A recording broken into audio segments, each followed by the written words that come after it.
ini sehubungan bersamaan juga ada baptisan air. 11 orang, saudara-saudara. Tadi istri saya mengumumkan 10, ya memang ada kekeliruan data. Ya, tadi ada yang baru masuk datanya, tapi dia sudah ikut PA kemarin. Ada kekeliruan masalah di pengiriman data. Bahkan seharusnya 12.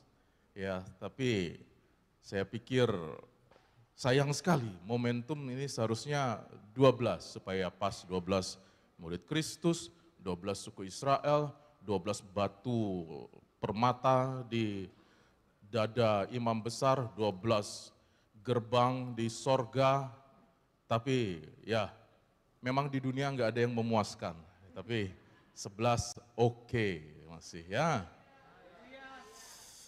Excited, maka itu saya juga sudah persiapkan khotbah, tapi setelah memuji Tuhan, taruh tabletmu di situ, taruh catatanmu di situ, maju, prima vista, nah itu dia. Ini yang paling, nggak usah pakai catatan. Ini dia yang paling, kalau seorang hamba Tuhan udah gitu sama Tuhan, kita lihat apa yang terjadi. Ya, baik, mari kita lihat kitab Matius. Matius pasal yang ketiga, ayat 1 sampai ayat yang ke-12. Puji Tuhan, kita baca bergantian, saya baca ayat 1, saudara baca ayat 2, dan seterusnya ayat 12 sampai ayat 12. Nanti saya akan membaca dalam Alkitab Terjemahan Baru 2, saudara baca Alkitab Terjemahan Baru 1, atau ada yang Terjemahan Baru 2 bisa mengikuti dalam versi yang sama dengan saya, mungkin ada beda sedikit tidak apa-apa. Matius 3 ayat 1. Sudah siap semua? Pada waktu itu tampillah Yohanes Pembaptis di padang gurun Yudea dan memberitakan, 2. Sesungguhnya dialah yang dimaksudkan Nabi Yesaya ketika ia berkata, ada suara orang yang berseru-seru di padang gurun, persiapkanlah jalan untuk Tuhan, luruskanlah jalan raya baginya.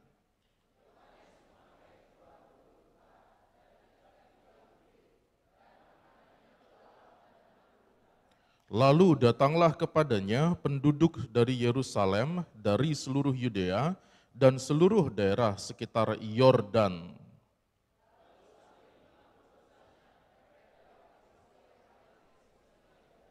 Ketika ia melihat banyak orang Farisi dan orang Saduki datang untuk dibaptis, berkatalah ia kepada mereka, hai kamu keturunan ular berbisa, siapakah yang memperingatkan kamu supaya melarikan diri dari murka yang akan datang? 8. Janganlah mengira bahwa kamu dapat berkata dalam hatimu, Abraham adalah bapa leluhur kami. Karena aku berkata kepadamu, Allah dapat menjadikan anak-anak bagi Abraham dari batu-batu ini. 10.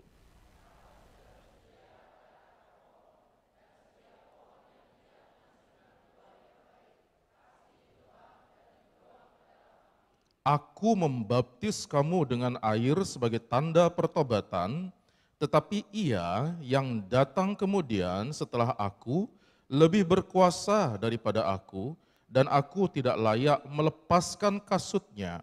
Ia akan membaptiskan kamu dengan Roh Kudus dan dengan api. 12.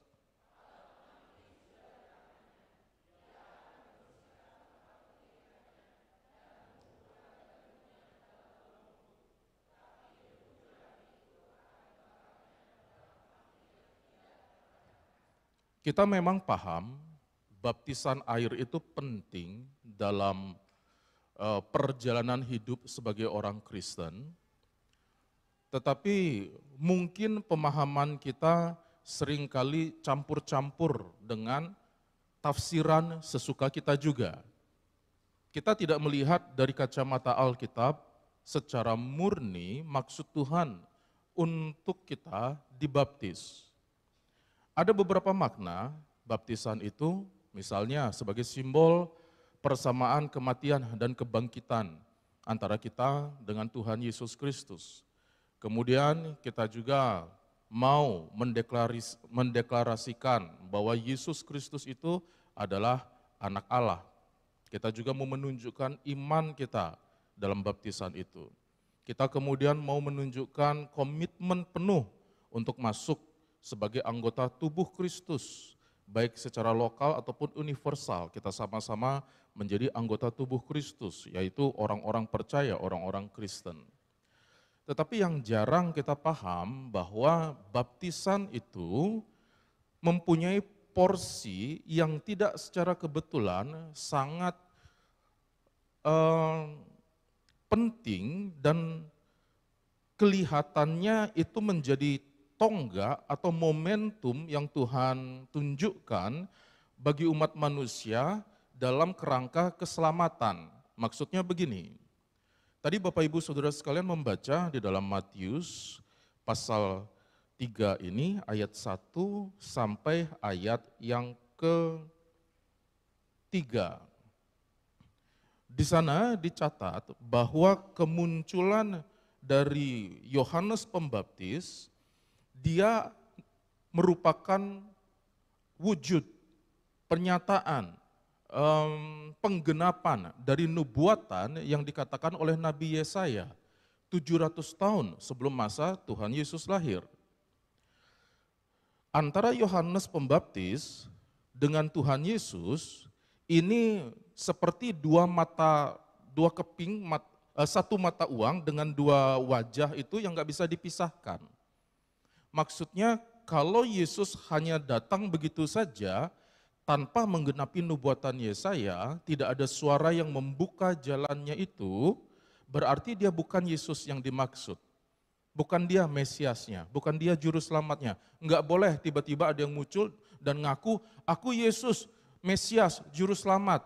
Tapi tidak ada, di depannya enggak ada suara. Di depannya tidak ada gebrakan apapun.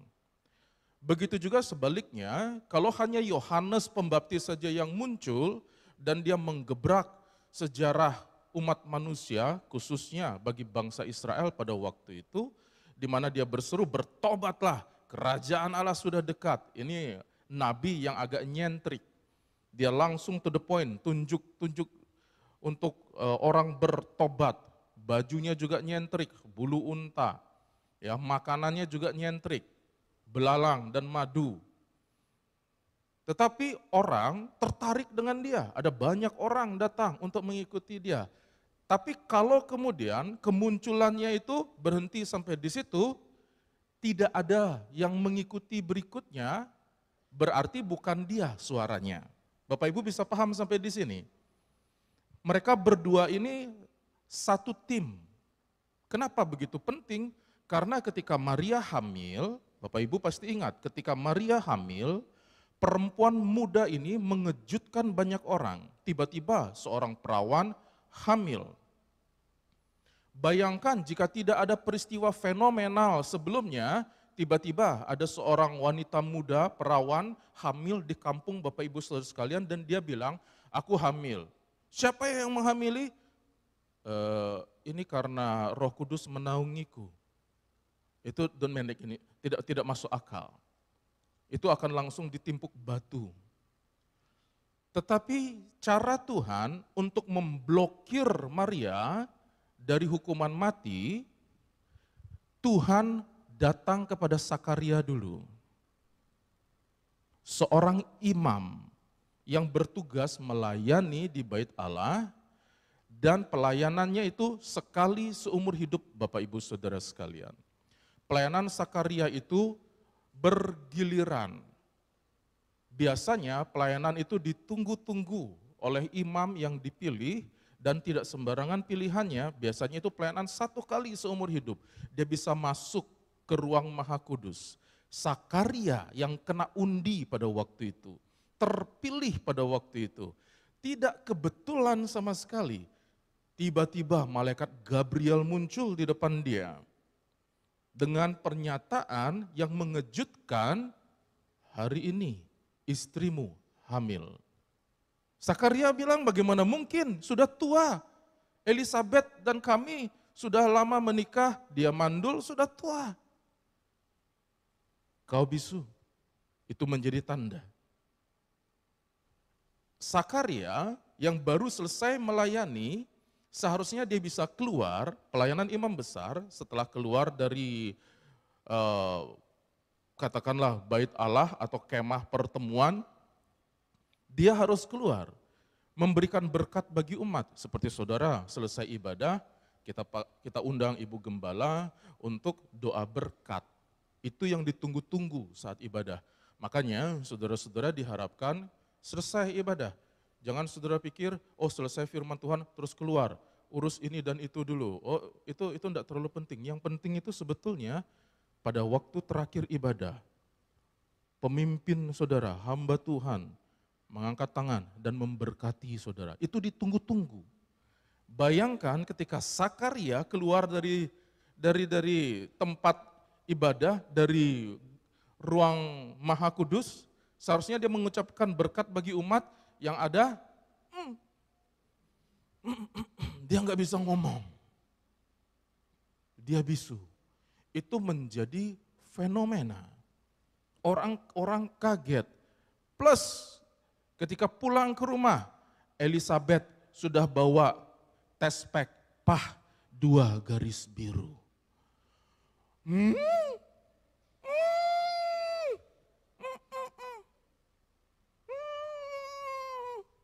Karena dia bisu, saudara-saudara. Sudah lama ditunggu-tunggu. 6 bulan kemudian, mujizat yang menghebohkan, Zakaria dia bisu, kenapa? Dia lihat malaikat, kenapa? Karena ada mujizat, istrinya hamil, sudah tua, mandul istrinya hamil, 6 bulan seperti itu. Tiba-tiba ada gadis muda yang kedengaran hamil. Karena apa? Dia juga lihat malaikat Gabriel, dia juga hamil. Itulah sebabnya Maria ngungsi ke rumahnya Elisabeth.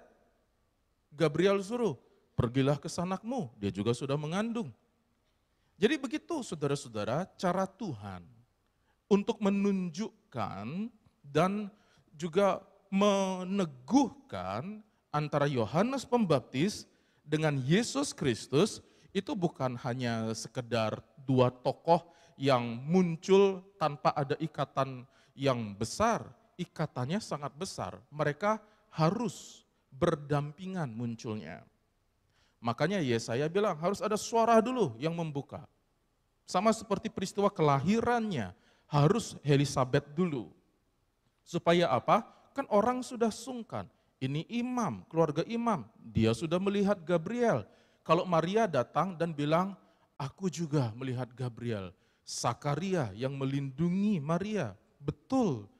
Aku juga sudah melihat, walaupun pakai tulisan, pakai WA, karena dia waktu itu nggak bisa ngomong, saudara.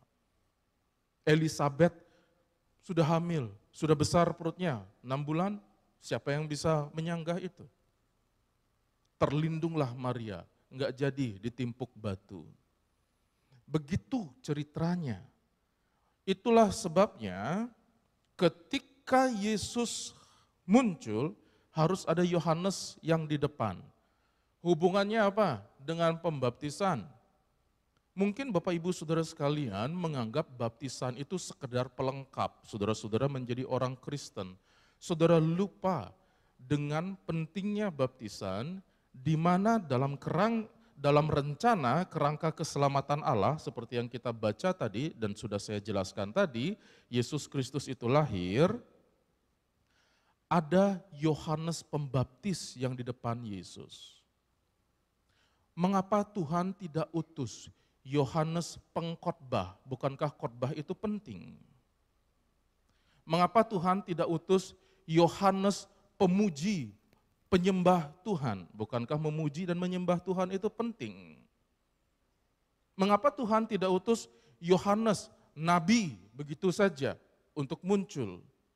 Pemberita firman untuk muncul. Mengapa harus diberikan label Yohanes Pembaptis yang membuka jalan, menjadi suara yang mendobrak sejarah? Saudara sering bingung mendobrak sejarah apa?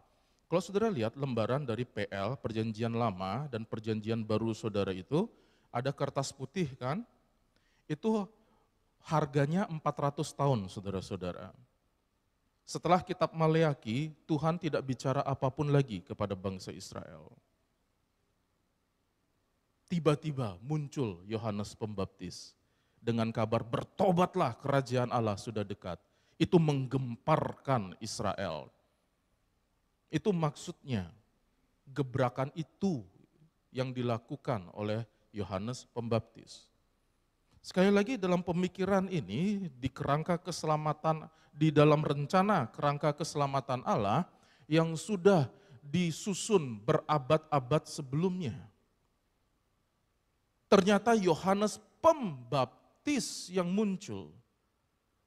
Itulah sebabnya kita tidak bisa meremehkan baptisan itu. Kami tidak pernah menyangka, Om Martin pembicara pada hari Kamis yang lalu langsung menunjuk dan menantang untuk baptisan. Kami tidak pernah menyangka dan gak pernah titip pesan saudara-saudara. Kami pun tidak menyangka kalau Ibu Gembala ingin ada kerinduan mengundang Pendeta Martin Bolung. Rasanya kurang seru kalau cuma sekedar di Banjarmasin. Biasanya kita ngundang tuh Jakarta atau di mana gitu. Ya, cari yang agak jauh-jauh gitu. Tapi kita harus selalu taat dengan visi yang Tuhan berikan kepada seorang pemimpin seperti Mami, seorang gembala. Ya. Dan syukur beliau bersedia. Saudara dengar sendiri Om Martin bilang, ini pertama kalinya saya pergi pada hari besar. Dia mau saudara-saudara. Jadi enggak kebetulan beliau hadir. Dan semua tiba-tiba ketika saya mendengar masuk dalam pembahasan tentang baptisan dan kemudian ketika dia menanyakan siapa yang belum dibaptis, ada beberapa yang berdiri, wah, sebuah kegerakan. Saudara bisa tanya kepada yang dibaptis, ya, tiba-tiba di dalam ada yang suruh berdiri. Kalau papa mamanya sudah ingatkan, masih tunggu-tunggu. Tapi pada waktu itu firman Allah yang tidak kebetulan dibawakan oleh hamba Tuhan, yang juga tidak kebetulan hadir di sini dalam momentum kenaikan Tuhan. Jadi kita menyambutnya dengan antusias dan saat ini ada 11, ada 11 yang dibaptis. Jadi ada momentum seperti itu yang tidak kebetulan sama sekali. Maka dari itu, dalam kerangka keselamatan Allah, tidak kebetulan jika Tuhan tunjuk Yohanes Pembaptis yang mendahului. Karena ternyata antara keselamatan dengan baptisan itu berhubungan erat dan penting. Terutama hubungannya dengan apa yang akan terjadi di hari Pantekosta ini. Karena Yohanes tadi bilang, aku membaptis kamu dengan air. Tapi yang datang kemudian daripadaku, membuka tali kasutnya pun aku tidak layak. Dia akan membaptis kamu dengan Roh Kudus dan dengan api. Jadi ada sebuah kaitan yang sangat erat. Di mana kemudian ternyata Yesus betul-betul datang. Mari coba kita lihat selanjutnya dalam ayat 13 dan ayat 7 sampai ayat 17. Saya akan baca dalam terjemahan baru 2, saudara baca dalam terjemahan dalam Alkitab saudara. Kita bergantian lagi, saya ayat 13, saudara 14 dan seterusnya sampai ayat 17. Sudah siap? Pada waktu itu Yesus datang dari Galilea ke Yordan kepada Yohanes untuk dibaptis olehnya. 14.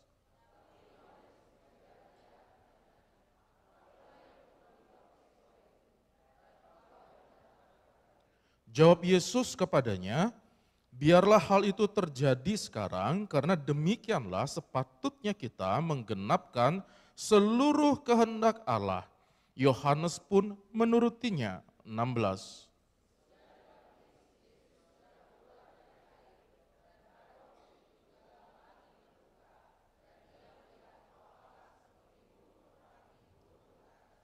terdengarlah suara dari sorga yang mengatakan, inilah anakku yang terkasih, kepadanya lah aku berkenan. Saudara lihat, Yesus tidak meremehkan baptisan. Dia kemudian datang. Walaupun Yohanes berkata, dia yang akan datang kemudian lebih berkuasa daripadaku. Buka tali sepatunya itu loh, aku nunduk. Buka tali sepatunya, aku enggak layak. Betapa kagetnya dia ketika Yesus datang di sungai Yordan saat dia membaptis. Apalagi ketika Yesus kemudian mengatakan, aku mau dibaptis. Yohanes Pembaptis kaget dan dia bilang, kau mau dibaptis? Seharusnya aku yang kau baptis. Perkataan Yesus yang luar biasa, demikian kita seharusnya menggenapi seluruh kehendak Allah. Yesus tidak berdosa, saudara-saudara. Yesus lahir tanpa benih laki-laki. Maria mengandung dari Roh Kudus. Jika saudara berpikir baptisan itu untuk menebus dosa, keliru. Kalau begitu buat apa Yesus dibaptis? Dia nggak perlu baptisan, dia nggak perlu penyucian dosa. Jangan saudara tercemar, mix dengan budaya-budaya atau kepercayaan-kepercayaan menyucikan dosa lewat air, datang ke laut untuk melarung dosa. Itu tipu-tipuan. Bagaimana mungkin dunia yang sudah berdosa, saudara pakai lagi cuci dosa, itu seperti saudara cuci baju saudara yang kotor dengan air yang kotor. Nggak akan bersih. Yang datang itu anak domba Allah yang tak bernoda dan tak bercacat. Dia yang memberikan darah untuk menebus dosa kita. Itu yang diterima oleh Bapa. Dan itu yang datang ke sungai Yordan. Dan dia kemudian mau dibaptis. Dia jelaskan baptisan itu untuk apa? Untuk menggenapkan seluruh kehendak Allah. Bukan untuk penebusan dosa. Penebusan dosa itu percaya kepada Yesus. Kau ditebus dosamu. Kau disucikan dosamu. Tetapi untuk saudara dibaptis, itu saudara menggenapkan seluruh kehendak Allah. Apalagi yang membuat saudara menunda untuk itu, menggenapkan seluruh kehendak Allah. Bukankah itu keinginan kita? Supaya Allah disenangkan, supaya Allah dimuliakan kalau kita taat kepada Dia. Ketika Yesus melakukan pembaptisan itu, ya, dia dibaptis oleh Yohanes. Saudara lihat, Roh Kudus turun seperti burung merpati. Dan ada suara di langit yang terbuka. Inilah anakku yang kukasihi, kepadanya lah aku berkenan. Apalagi yang saudara tunggu-tunggu. Yang membuat kita seringkali berpikir suatu kegiatan rohani itu terlalu agung, terlalu besar, sehingga kita sendiri menerapkan syarat-syarat yang memberatkan kita sendiri, itu kelihatannya ditunggangi oleh kuasa kegelapan, saudara-saudara. Kalau kita mau melakukan kehendak Allah, kemudian kita sendiri mikir, aduh saya masih terlalu berdosa, ndaklah nantilah. Ada seperti itu, saya pernah mendengar, ayo ke gereja. Dia sambil pegang rokok di belakang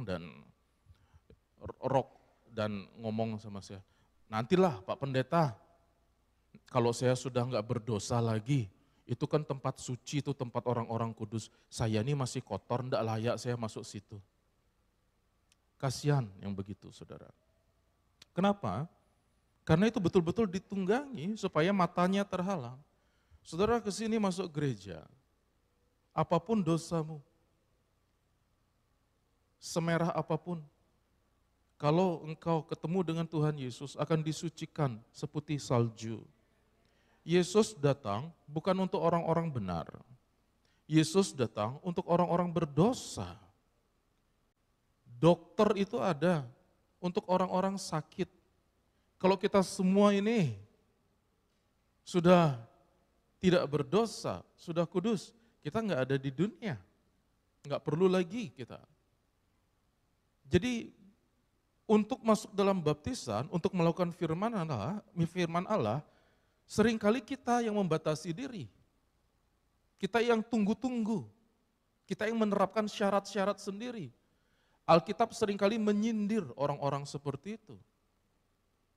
Misalnya, Rasul Paulus terus berperang dengan orang-orang Yahudi yang membebani umat Kristen pada waktu itu, di mana mereka mengatakan kalau kamu mau selamat, kamu harus disunat. Jadi orang-orang yang bukan Yahudi bingung. Jadi harus disunat, harus cuci membasuh tangan, harus ikut juga hukum Taurat, baru selamat. Membingungkan. Makanya Paulus bilang, enggak perlu. Percaya saja kepada Yesus. Dan itu yang terjadi sepanjang pemberitaan di perjanjian baru. Semuanya bukan untuk membebani umat. Karena Yesus berkata, marilah datang kepadaku yang berletih lesu dan berbeban berat, aku akan memberi kelegaan kepadamu.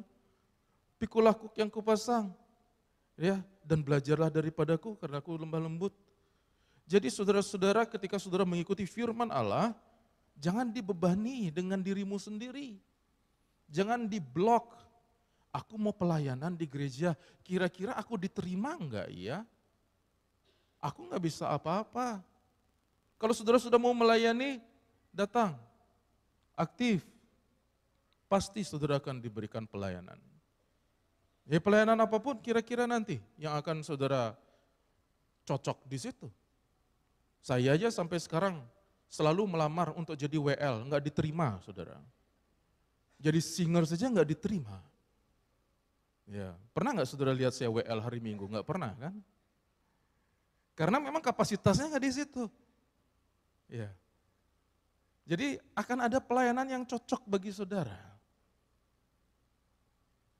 Satu kali lagi kita lihat ketika Roh Kudus turun dalam bentuk burung merpati ke atas Yesus, itu menjadi tonggak ingat-ingatan, tonggak sejarah, momentum yang penting bagi Yohanes Pembaptis. Coba kita lihat dalam Injil Yohanes. Jangan saudara bingung, Injil Yohanes ini tulisan dari Rasul Yohanes, bukan Yohanes Pembaptis. Rasul Yohanes murid Yesus, karena ada banyak nama Yohanes, Maria, dan seterusnya. Jadi saudara hati-hati, bagi saudara yang awam, ini catatan yang ditulis oleh Rasul Yohanes. Tetapi yang kita bahas sekarang mengikuti perjalanan dari Yohanes Pembaptis.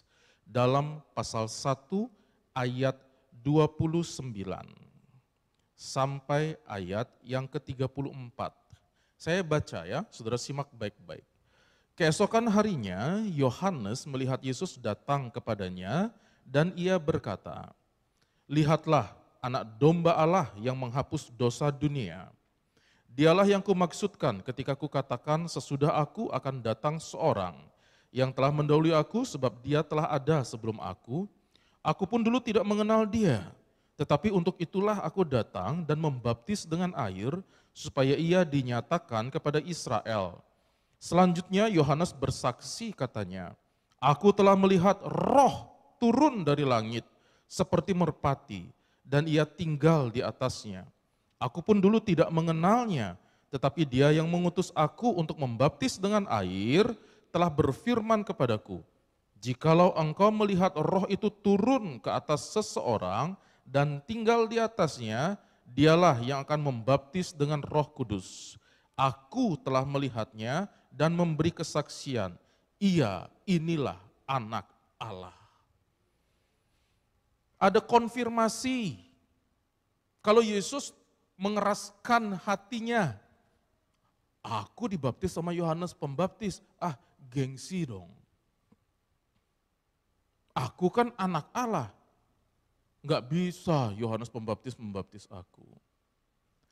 Ternyata di tempat lain Yohanes bilang, sebelum aku datang, aku dikonfirmasi, ada informasi. Kalau nanti kamu melayani, ada orang yang datang dibaptis dan Roh Allah turun atas dia, itu dia, itu Mesias. Kaget Yohanes, confirm.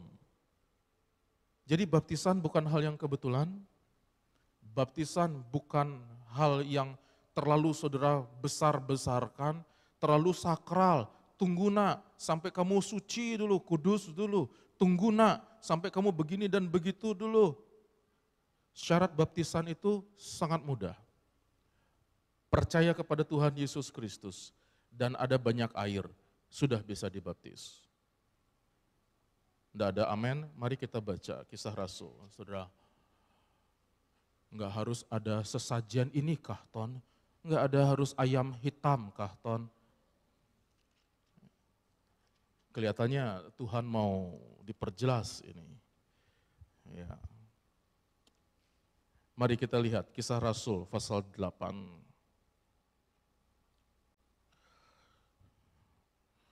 Ayat 36 dan 37. Sudah semua lihat? Kita baca sama-sama. Kenapa haleluya masih di situ? Sebelah kanan saya enggak ada haleluya. Semua ada haleluya? Ini penting sekali supaya saudara enggak bingung.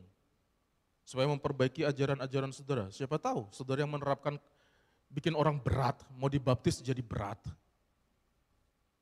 Ini sekarang kita lihat ada sida-sida dari Ethiopia ketemu dengan Filipus. Saudara lihat baik-baik. Kisah Rasul pasal 8 ayat 36 sampai 37. 2, 3. Mereka melanjutkan perjalanan mereka dan tiba di suatu tempat yang ada air. Lalu kata pejabat istana itu, lihat di situ ada air. Apakah ada halangan bagiku untuk dibaptis? Saud Filipus, jika Tuhan percaya dengan segenap hati, boleh. Jawabnya, aku percaya bahwa Yesus Kristus adalah anak Allah. Setelah itu, orang Ethiopia itu menyuruh menghentikan kereta itu dan keduanya turun ke dalam air, baik Filipus maupun sida-sida itu. Lalu Filipus apa? Itu orang Ethiopia, itu pejabat, sida-sida, menteri, bendahara negara. Dia cuma tanya, itu ada air, apa halangannya aku dibaptis? Kau percaya bahwa Yesus Kristus itu Tuhan? Ya, aku percaya. Oh, tunggu sebentar. Bapak kan orang Ethiopia, Bapak kan orang kafir. Bapak sunat dulu, Pak. Ya, Bapak sediakan dulu ini dan itu. Ya, Bapak ini baru sedikit loh kitab Yesaya yang Bapak baca. Baca dulu dong dari Kejadian sampai Maleaki, Pak. Apa begitu Filipus? Jika Tuhan percaya, boleh. Aku percaya Yesus Kristus adalah anak Allah. Baptis dia. Jangan saudara menghalangi orang-orang yang mau dibaptis. Jangan saudara menghalangi dengan pemikiran-pemikiran saudara. Alkitab menunjukkan sesederhana itu. Yesus Kristus sudah mati di salib buat menyederhanakan iman saudara. Ngapain saudara mau repot-repot lagi? Saudara mau mengikuti lagi tradisi-tradisi Taurat misalnya. Saudara nggak bisa masuk ke gereja ini loh saudara. Kita harus sekat ini menjadi halaman, menjadi ruang kudus, menjadi ruang maha kudus. Saudara yang nggak kudus, nggak boleh injak halaman ini. Saudara nggak boleh melayani. Harus imam. Yesus mati buat kita, merobek tirai itu, supaya semua orang bisa melihat ruang maha kudus. Kenapa engkau yang sudah ditebus malah menghalang-halangi, mencoba nutup-nutup lagi veil itu, menutup tabir itu lagi. Supaya kau kelihatan pentingkah? Supaya kau kelihatan Kristen yang hebatkah?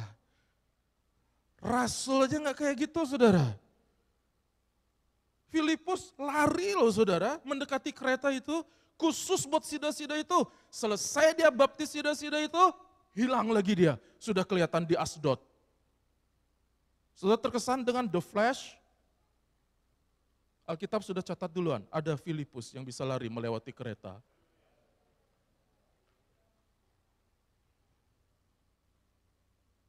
Karena apa? Orang yang mau dibaptis itu penting bagi Tuhan.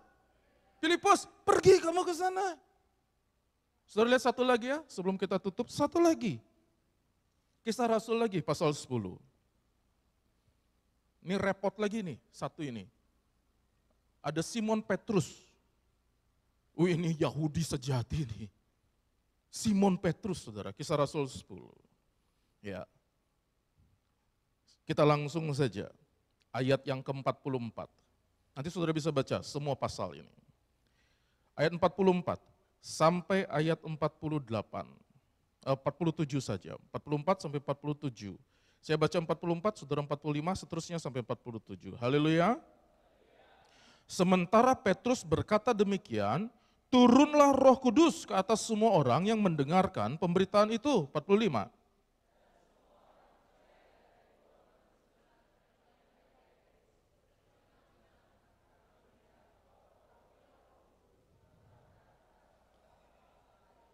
Sebab mereka mendengar orang-orang itu berkata-kata dalam bahasa lidah dan memuliakan Allah. Lalu kata Petrus, 47.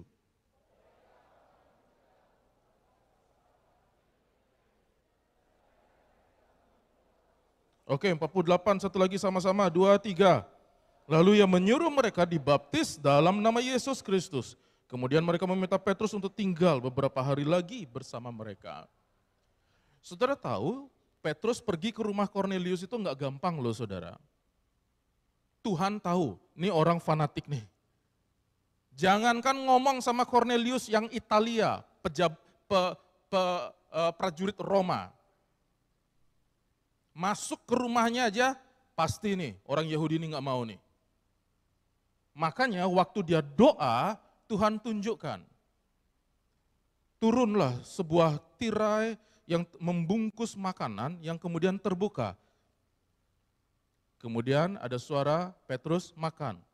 Di sana ada cukyo apa itu ya? Ada babi kecap, ada makanan-makanan yang haram, saudara-saudara. Dan Petrus bilang, enggak mau Tuhan, najis, haram, enggak kosher.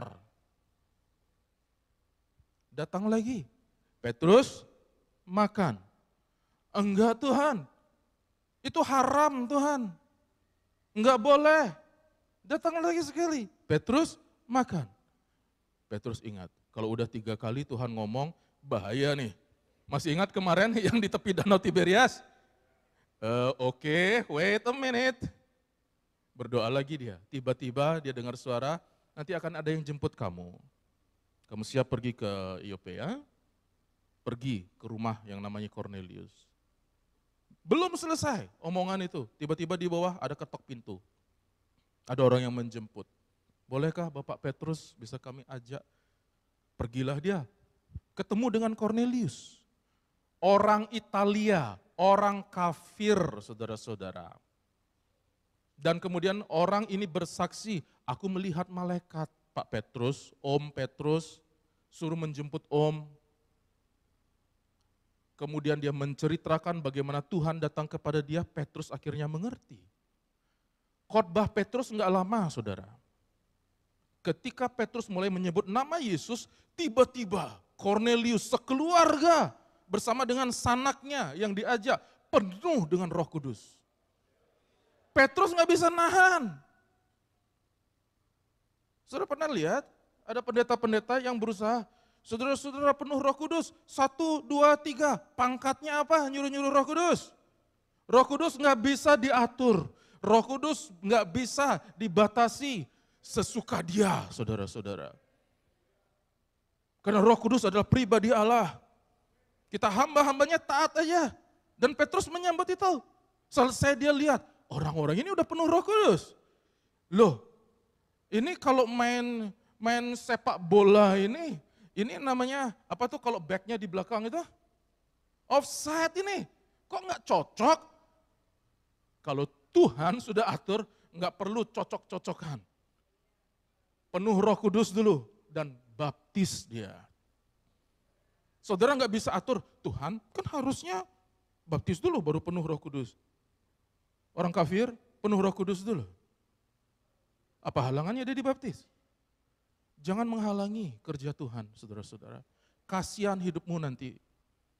Kalau saudara nggak ngerti baca firman Tuhan, jangan lama-lama diam di dalam kegelapanmu dengan kebenaranmu sendiri. Karena Yesus datang, Yesus disalibkan untuk membayar lunas.